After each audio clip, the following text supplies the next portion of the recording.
My name is Sarah, a digital artist by profession and a homebody by choice. I take great pride in my work and an equal amount of pride in the small yet cozy house I own. That's why it was so significant for me to take the big step into marriage. The one I chose for this life altering journey was Mark, a corporate guy with a swagger that could fill a room. He was seemingly perfect, charming, smart, and from a reputable family. I thought I had hit the jackpot. But as the saying goes, all that glitters is not gold, and my wedding was the first place I saw the tarnish on what I thought was a golden life ahead.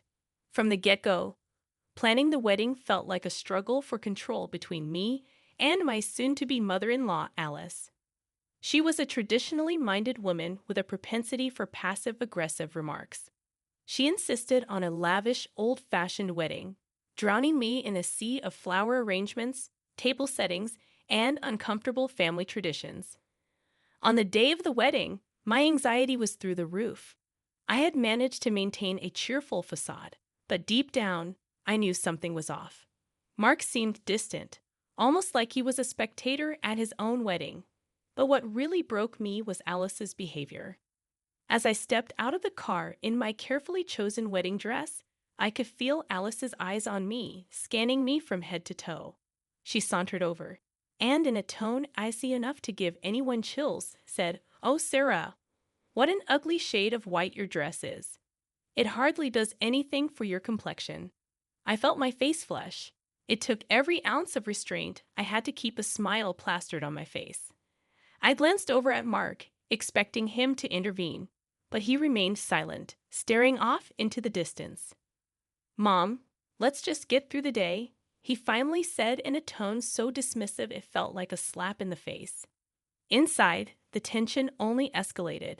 Alice seemed determined to find fault with everything, from the music to the food. At one point, she took it upon herself to lecture my little sister on her table manners, a 12-year-old who was already nervous about the big day. "Alice, she's just a child," I intervened, trying to keep my voice steady. "Discipline starts young," she retorted, eyeing me as if I were the one in need of discipline. During the toast, Alice barely masked her disdain. She stood up, glass in hand, and said, "To Sarah and Mark, may you have a life filled with as much joy as this wonderful day." Her eyes met mine, and I knew wonderful was the furthest thing from her mind. Again, I looked to Mark for support. He raised his glass, but said nothing, his eyes avoiding mine, as if the love we professed was a lie we both chose to live.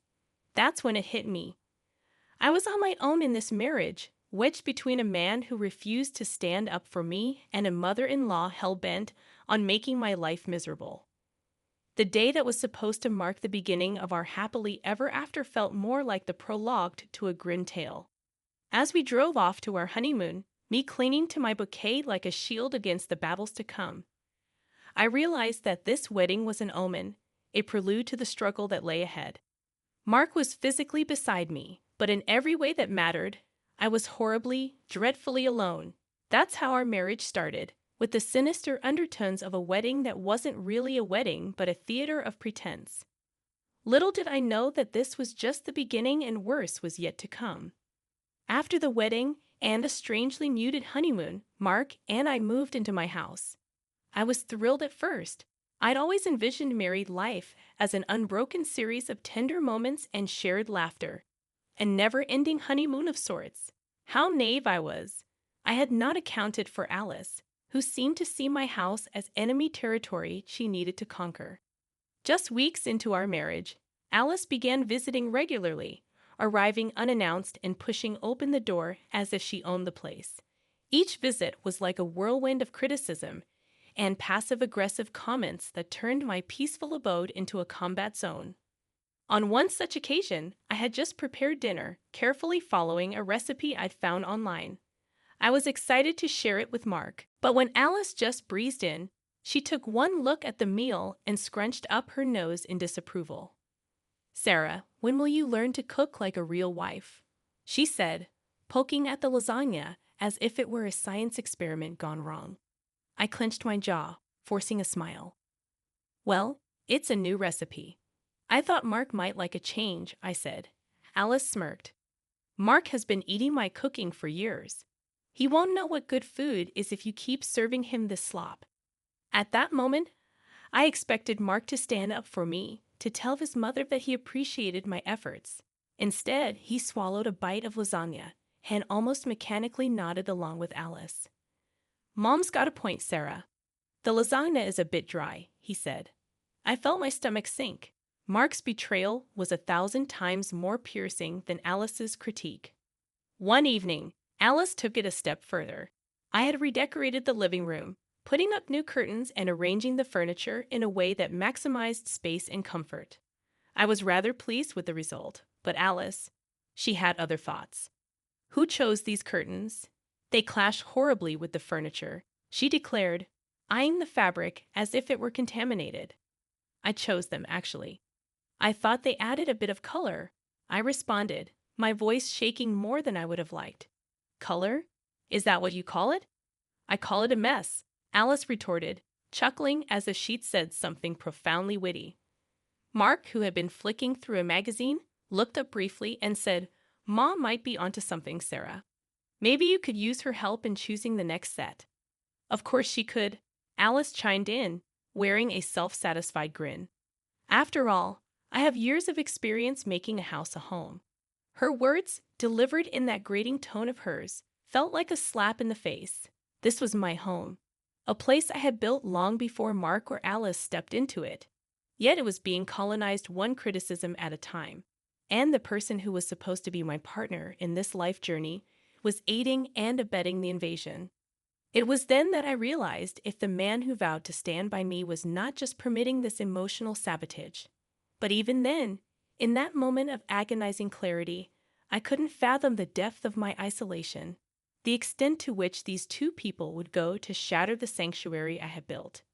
And so, amidst the battleground that my home was becoming, I kept waiting for things to improve, for Mark to finally take my side, for Alice to get tired of her own bitterness. In hindsight, I should have known better, for the next blow was about to land. A blow that would irrevocably shatter the shaky ground on which my marriage stood. The notion that things couldn't possibly get worse was a naivety I could no longer afford. And just when I thought I had acclimated to my new normal, the unthinkable happened. One evening, Alice showed up at our doorstep, not just with her usual bag of condescension, but with suitcases, boxes, and what seemed like half her house in tow. I've decided to move in, she announced, pushing her way past me into the living room. Excuse me, move in with us. I stammered, my eyes darting toward Mark, who seemed astonishingly unperturbed by this development. Well, yes, I'm getting older, and I'd like to spend more time with my son, Alice said, beginning to unpack her things as if the decision was already final. I looked at Mark, my eyes practically screaming for him to do something. Mark, can I talk to you for a moment? I pulled him aside, my hands trembling with a mix of anger and disbelief. Mark, this can't happen. She can't just move in. Our marriage is already strained, and her being here will make it impossible to mend anything, I whispered urgently. Mark sighed. Look, she's my mom, Sarah. She needs to be closer to her family now. We have to adjust. Adjust? I've been adjusting since day one, Mark. When will you adjust for me? When will you stand up for us? For our home, our marriage? The words poured out of me like a dam breaking. Mark looked away, avoiding my gaze. She's already here, Sarah. It would be rude to ask her to leave now. So there it was. Alice moved in, and with her came a nightmare I had not dared to imagine. Every day was a new battle. She criticized the way I arranged the furniture, how I did the laundry, even how I breathed. And each time Mark stood silently by, his apathy condoning her abusive behavior. But it wasn't just the daily nitpicking and criticisms that wore me down. It was the evident joy she took in making me miserable. One day, while cleaning the house, I discovered a bag of prescription medications hidden away in the kitchen cupboard. Pills for anxiety, depression, sleep disorders, the works. When I confronted her about it, she exploded. Who do you think you are snooping around my things? You are nothing, a guest in my son's life, and you have no business in my private affairs, she shrieked. A guest in my own house? The audacity was astonishing. But what was even more astonishing was that Mark, who had overheard the entire conversation, chose that moment to speak up, not in my defense, but in hers. Sarah, if my mom says they're private, then they're private. Stay out of it, he admonished, once again picking the wrong side of a very clear moral divide. It was a betrayal too great to comprehend fully, and I found myself unable to react. That's when it dawned on me. Alice wasn't just a hostile mother-in-law. She was a predator, systematically breaking down my defenses and claiming my life as her territory. And Mark, he wasn't aloof or indifferent. He was complicit, actively or passively aiding her in the destruction of our marriage. In that moment, as I looked at Alice's triumphant smirk and Mark's avoiding eyes, I made a decision. I wouldn't just be a spectator in this tragedy. I would take control of my life, even if it meant breaking away from the people who were supposed to be my family. But as it turned out, fate had another curveball to throw my way, one that would finally compel me to act, to bring an end to this farce that my life had become. In the weeks following Alice's uninvited occupation of my home, my life devolved into a living nightmare. The constant surveillance, the petty criticisms, and the ever-looming shadow of my mother-in-law made each day an exercise in emotional survival. Her reign of terror expanded from mere commentary on my cooking and decorating to include personal jabs about my looks, my intelligence, and even my worthiness as a spouse. One evening, as we all sat in the living room, Alice began picking at another one of my failures. This time, it was my career, or according to her, my lack of one. You know, a good wife would contribute more than just bad cooking to her family. A job wouldn't hurt, you know. Not that you'd be qualified for anything worthwhile, she sneered. Though her words were like daggers, I couldn't let her see me bleed. I have a job, Alice, I retorted, and my income is just as crucial to this household as Mark's is. Is that so? She raised an eyebrow. Then why are we living in your shabby little house rather than a home that reflects the dignity of my son? Before I could muster a response, Mark, who had been engrossed in his phone, chimed in. Mom's got a point, Sarah. You could be doing more. We could be doing better. It felt like a sucker punch. Each syllable was a betrayal, each word a new crack in the already fragile foundation of our marriage. As I struggled to hold back tears, Mark got up, patting his mother on the back as he left the room, leaving me alone with the she-wolf who had infiltrated my life. With Mark gone, Alice leaned closer and whispered, "You see, he'll always be my son. You're just the girl he settled for." I turned away, my body trembling with a cocktail of fury and humiliation. My eyes fell on our wedding photo, a staged moment of Fox happiness. How had I ended up here? When had my love story turned into a grotesque theater of cruelty? The nightmare escalated when one day I found something alarming while cleaning the kitchen, a small packet of unidentified pills stashed behind the spice jars. My mind raced through the possibilities. When I confronted Alice about it, her reaction was nothing short of explosive. "How dare you invade my privacy, you insolent child? It's none of your business," she roared, her face red with fury. For the first time, I didn't hold back. "This is my house, Alice, and what you're doing is illegal. This affects me too." Just then, Mark entered the room, visibly annoyed. "What's going on here?" "Ask your wife. She's turned into a detective, snooping through other people's stuff." Alice spat, throwing me a venomous look. Mark turned to me, his voice icy. "Sarah, why can't you just let things be? Why are you causing problems?" That's when it hit me. There was no team in this marriage. Mark wasn't just failing to protect me. He was actively siding with the enemy. I felt like a stranger in my own home, suffocating under the weight of their combined disdain. But little did they know, their actions were only steeling my resolve. I would not be cowed. I would not let them break me. I would survive this nightmare and emerge stronger. And as events soon unfolded, I would get an unexpected opportunity to turn the tables, to finally reclaim my life and self-respect from the clutches of this unholy alliance. Mark's friend Jake was throwing a party, and despite my reservations about appearing in public as the happy couple, I was practically forced to attend. Maybe part of me also wanted a brief respite, a night off from the persistent nightmare that my home had become. "Come on, Sarah, it'll be good for us. We need a break," Mark insisted, his words more an instruction than a request. We arrived at Jake's lavish house, and for the first half-hour or so, everything seemed normal. People laughed, glasses clinked, and music filled the air. But as the night wore on, I realized Mark was increasingly distant. He mingled, but more with others than with me, and when I did catch his eye, he seemed almost irritated by my presence. Then Mark vanished. One moment he was there, and the next he was gone. After searching unsuccessfully among the guests, I started to check the less populated areas of the house. That's when I heard it.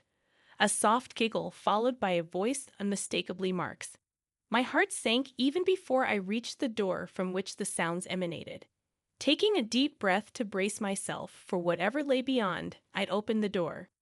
There he was, Mark, entangled with another woman, neither of them noticing my entrance. For what felt like an eternity. When they finally did, the look on his face wasn't one of guilt or regret. It was annoyance. "Sarah, what the hell? Haven't you heard of knocking?" Mark snapped, as if I was the one in the wrong. "Knocking? Are you serious? What are you doing, Mark?" My voice trembled, not with sadness, but with fiery rage. "Just catching up with an old friend," he replied, a smirk replacing his initial annoyance. The room spun around me. Catching up? Is that what we're calling it now? I couldn't contain my contempt. His face turned red, a mixture of embarrassment and fury. "You're making a scene. Let's talk about this at home," he said. But I was done talking. I was done with the humiliation, the abuse, and the blatant disrespect. I stormed out, my entire body shaking. Mark didn't follow me.